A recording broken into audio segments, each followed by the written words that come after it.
Hello बच्चों, Swami Vivekananda academy में आपका स्वागत है। आज हम सब पढ़ने वाले हैं हिस्ट्री। इसका इसका ऑब्जेक्टिव क्वेश्चन करने वाले हैं चैप्टर 1 और 2 का, हड़प्पा सभ्यता और राजा किसान और नगर का, जो जैक बोर्ड 2025 के लिए बहुत ही इम्पोर्टेंट क्वेश्चन है। तो चलिए स्टार्ट करते हैं। और ये सेट 1 है, इस तरह 6 सेट आएगा। चलिए स्टार्ट करते हैं। पहला क्वेश्चन, पहला ईटे मन की अस्थियां। पहला चैप्टर जो ईटे मन की अस्थियां हड़प्पा से देता है, उसका क्वेश्चन देखते हैं।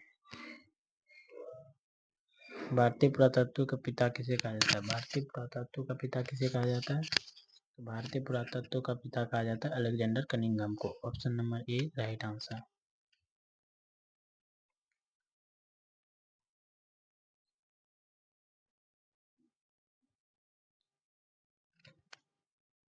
हड़प्पा सभ्यता में सर्वप्रथम किस स्थल की खोज की गई थी? हड़प्पा सभ्यता में सर्वप्रथम किस स्थल की खोज की गई थी?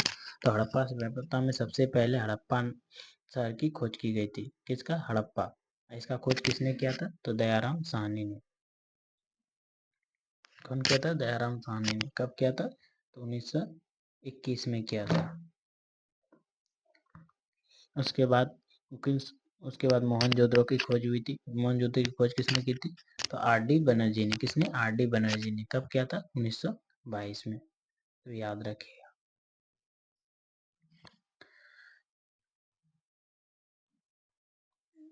इसका राइट आंसर होगा ऑप्शन नंबर बी।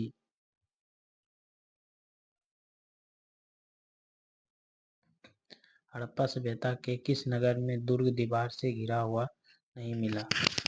हड़प्पा सभ्यता किस नगर में दुर्ग से घिरा हुआ दीवार नहीं मिला? इस क्वेश्चन का आंसर आप सब कमेंट बॉक्स में जरूर बताइएगा, क्योंकि पहले भी हम बहुत बार करा चुके हैं। तो इसका कमेंट में आंसर बताइएगा।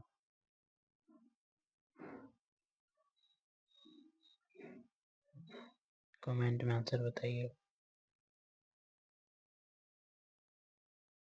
सिंधु घाटी सभ्यता में विशाल स्नानागार के अवशेष कहाँ से प्राप्त हुए? सिंधु घाटी सभ्यता में विशाल स्नानागार के अवशेष कहाँ से प्राप्त हुए हैं? तो सिंधु घाटी सभ्यता में जो विशाल स्नानागार के जो अवशेष है वो मोहनजोदड़ो से प्राप्त हुए। कहाँ से? मोहनजोदड़ो। तो मोहनजोदड़ो का खोज कब किया गया? तो 1922 में। याद रखिए किसने किया है? तो राखालदास बनर्जी ने। R D Banerjee. किसने किया है? आर डी बनर्जी ने। इसका राइट आंसर क्या होगा? ऑप्शन नंबर सी।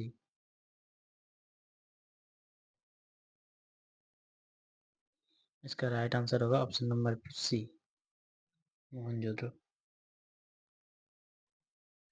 सिंधु घाटी सभ्यता में शिल्प उत्पादन का एक प्रमुख केंद्र था। जब सिंधु घाटी सभ्यता में शिल्प उत्पादन का एक प्रमुख केंद्र था, वो कौन सा था? जो चंद्रद्रुव में शिल्प उत्पादन होता था। Option number D right answer. Mesopotamia के प्रलेखों में मेलवा शब्द का प्रयोग किस सभ्यता के लिए किया जाता है? मेसोपोटामिया के प्रलेख जो उसमें मेलवा शब्द का प्रयोग किस सभ्यता के लिए किया जाता था? तो हड़प्पा सभ्यता के लिए। किसके लिए? हड़प्पा सभ्यता के लिए। Option number A right answer.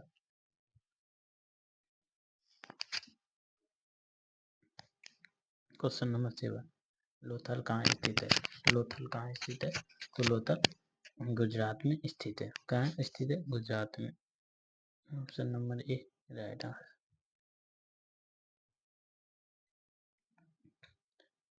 Question number 8, Harappa किस नदी के किनारे स्थित है? हड़प्पा से जो है इस नदी के किनारे स्थित है। तो हड़प्पा शहर जो है रावी नदी के किनारे स्थित है। किससे? रावी नदी के किनारे। भगवा नदी के किनारे कौन सा शहर स्थित है? तो भगवा नदी के किनारे लोथल स्थित है। लोथल। सिंधु नदी के किनारे मोहनजोदड़ो।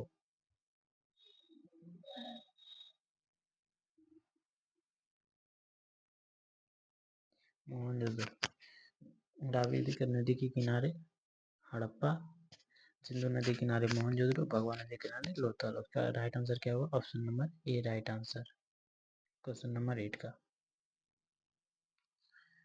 सिंधु घाटी के निवासियों को सोने का कहाँ से प्राप्त होता था? सिंधु घाटी निवासियों को सोना कहाँ से प्राप्त होता था?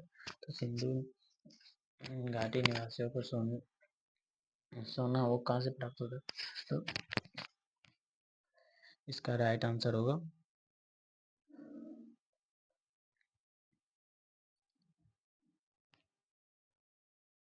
Karnataka. Option number C right answer. Harappa सभ्यता में बंदरगाह का प्रमाण कहाँ से मिला है? हड़प्पा सभ्यता में बंदरगाह का प्रमाण कहाँ से मिला है? तो हड़प्पा सभ्यता में बंदरगाह का प्रमाण लोथल से मिला है। कहाँ से मिला है? लोथल से। Option number A right answer. Harappa सभ्यता का किस देश के साथ व्यापारिक संबंध नहीं था? हड़प्पा सभ्यता किस देश के साथ व्यापारिक संबंध नहीं था?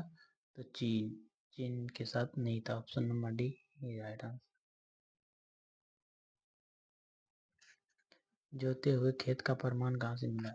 जोते हुए खेत का प्रमाण कहाँ से मिला है? तो जोते हुए खेत का प्रमाण कालीबंगान से मिला। Option number C right answer.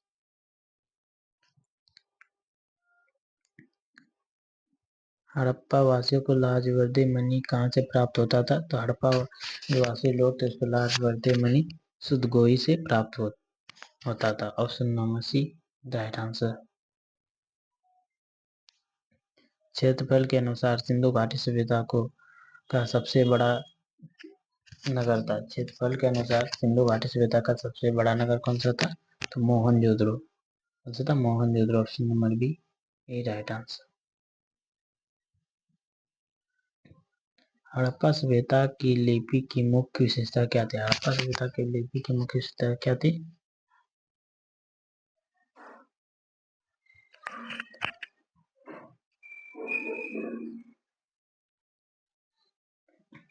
Harappa सभ्यता की मुख्य विशेषता थी यह दाएं से बाएं लिखी जाती थी। यह दाएं से बाएं लिखी जाती थी, जैसे उर्दू लिखा जाता है वैसे ही। और हड़प्पा सभ्यता की लिपि आज तक पढ़ी नहीं जा सकी है। Option number A right answer होगा। अब चलिए अध्याय नंबर 2 राजा किसान और नगर।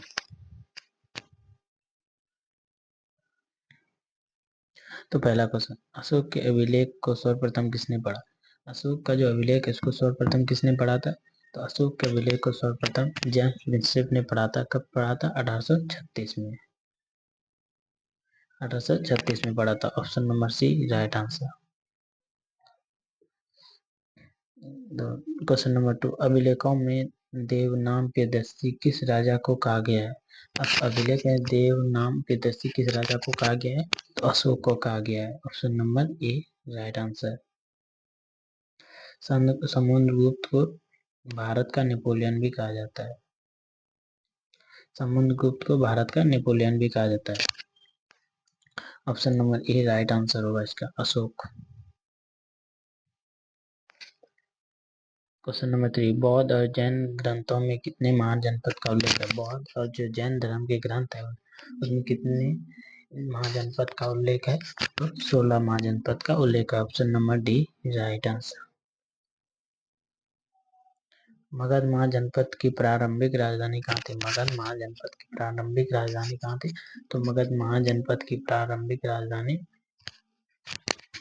राजगिरी थी। Option number A right answer. Question number 5, indica किसकी रचना है? इंडिका जो पुस्तक है किसकी रचना है?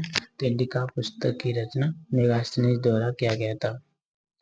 मेगास्थनीज चंद्रगुप्त के द्वारा। मेगास्थनीज एक राजदूत था। मेगास्थनीज एक राजदूत था। ये भारत की कब आया? किसके शासन में भारत कब आया था? तो चंद्रगुप्त मौर्य के शासनकाल में भारत आया था मेगास्थनीज। द्वितीय नगरीकरण के नगरों को क्या कहा जाता है? द्वितीय नगरीकरण को क्या कहा जाता है?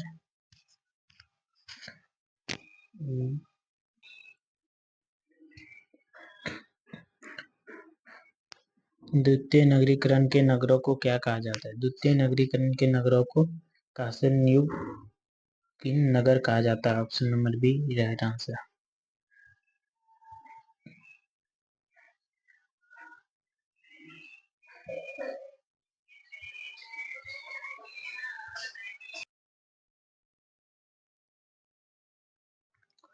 समुद्रगुप्त की प्रयाग प्रशस्ति की रचना किसने की? समुद्रगुप्त के द्वारा प्रयाग प्रशस्ति का रचना किया गया था, किसने किया है? तो समुद्रगुप्त की प्रयाग प्रशस्ति हरिसेन के द्वारा रचना किया गया। Option number A right answer.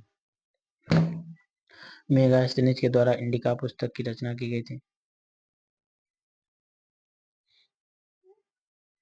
Option number A right answer. Megasthenes के द्वारा इंडिका पुस्तक की रचना की गई थी। कौटिल्य के द्वारा अर्थशास्त्र की रचना की गई थी। भारत का नेपोलियन किस शासक को कहा गया है? भारत का नेपोलियन किस शासक को कहा गया? तो भारत का नेपोलियन समुद्रगुप्त को कहा गया है। Option number C right answer. Harshavardhana के राज कवि कौन थे? हर्षवर्धन के राज कवि कौन थे? तो Harisena. Option number C right answer. Ashoka के धम्म की लिपि क्या थी? अशोक के धम्म की लिपि क्या थी? अशोक के धम्म की लिपि ब्राह्मी थी। Option number C right answer. फूट डालकर विजय प्राप्त करने के कार्य को सर्वप्रथम किस राजा ने किया था? तो option number A right answer Ajatashatru. Option number A right answer. किस अभिलेख में भूमिदान का उल्लेख मिलता है? किस अभिलेख में भूमिदान का उल्लेख मिलता है? तो प्रभावती गुप्त के अभिलेख में भूमिदान का उल्लेख मिलता है। Option number C right answer. प्राचीन भारत में अभिलेख की शुरुआत किस शासक ने किया? प्राचीन भारत में अभिलेख की शुरुआत किस शासक ने किया? तो प्राचीन भारत में अभिलेख की शुरुआत अशोक ने किया। Option number B right answer. Mudrarakshasa की रचना किसने की? मुद्रा राक्षस पुस्तक उसकी रचना किसने की? तो विशाख दत्त ने। Option number C right answer. अपने स्वयं के खर्चे से सुदर्शन झील की मरम्मत किसने कराई? अपने स्वयं के खर्चे से सुदर्शन झील की मरम्मत किसने करवाई थी? तो इसका राइट आंसर होगा option number B Rudradaman. Option number B right answer. चलिए मिलते हैं अगले वीडियो में। वीडियो अच्छा लगे लाइक सब्सक्राइब जरूर कीजिएगा। और ये फर्स्ट सेट था, इसके बाद और अभी 5 सेट आएगा जो कि बोर्ड एग्जाम के लिए बहुत ही इम्पोर्टेंट है। चलिए मिलते हैं अगले वीडियो में। जय हिंद जय भारत।